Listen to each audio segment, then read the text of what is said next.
in an effort to alleviate the effects of the Transnet wage strike on the economy, business offering to pay increases for the rail utilities services and an additional strike avoidance levy up until the parties can reach an agreement. Workers are demanding a 12 to 13% increase, with Transnet offering an increase of between 3 to 4%. Joining us now is the Black Business Council's president, Kganki Matabane, who talks to us via the virtual platform. Mr. Matabane, thank you very much for your time. The worry here, perhaps, for big business is that the previous strike took weeks to resolve, and the backlog that was caused, particularly at the ports, that's something perhaps that is uppermost in their minds.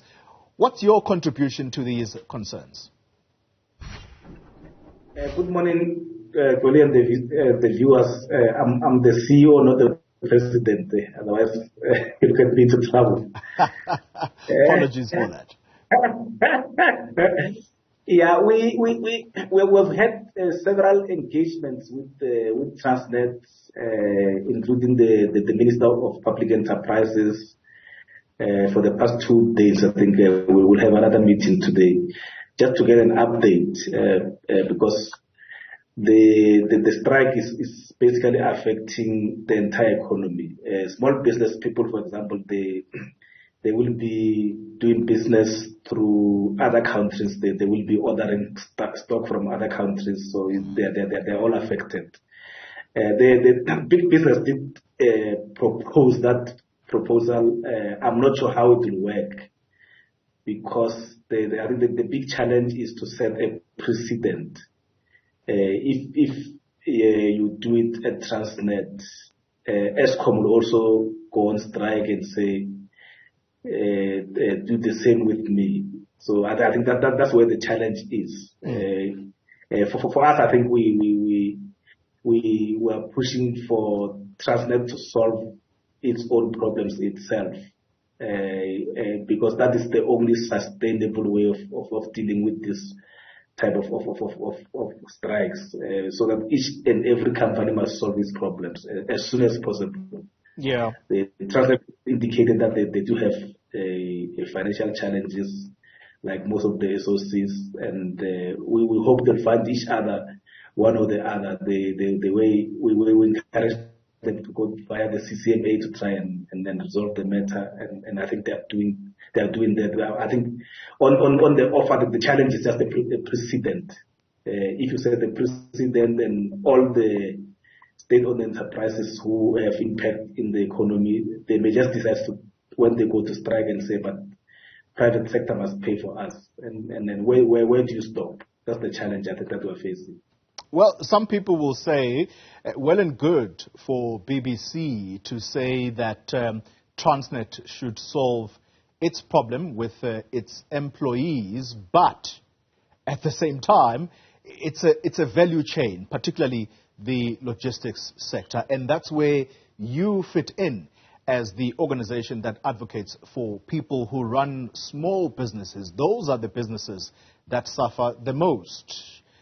Is it a wise decision to stand on the sidelines and say, we're not really going to interfere, let Transnet resolve its own issues? Yeah, it is a wise decision.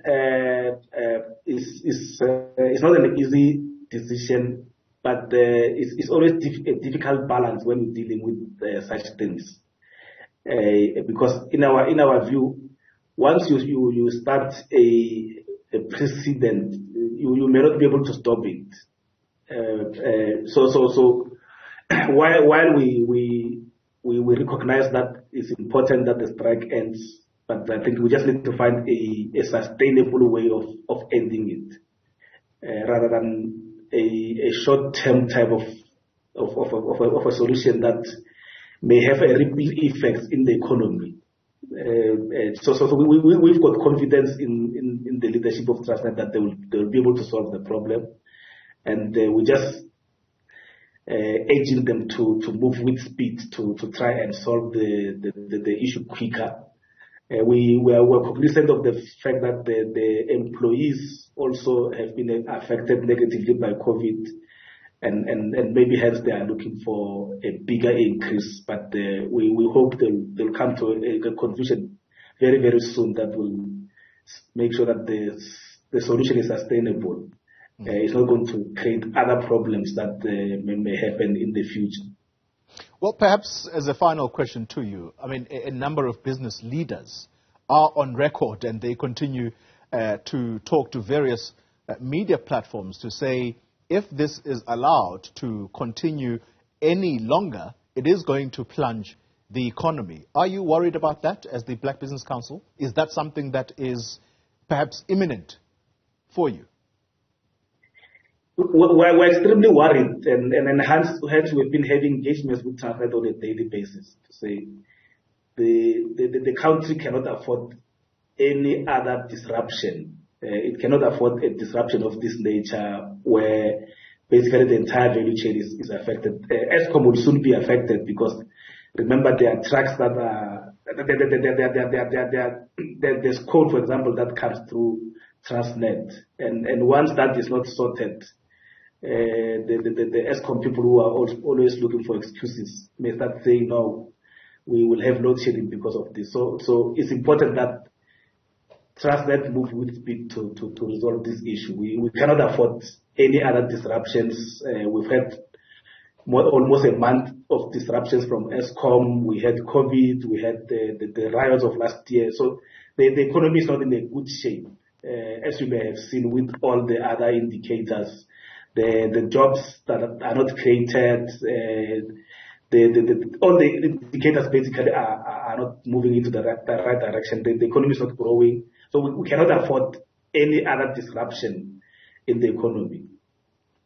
Kganki Matabane, CEO of the Black Business Council, thank you very much for your contribution to this discussion.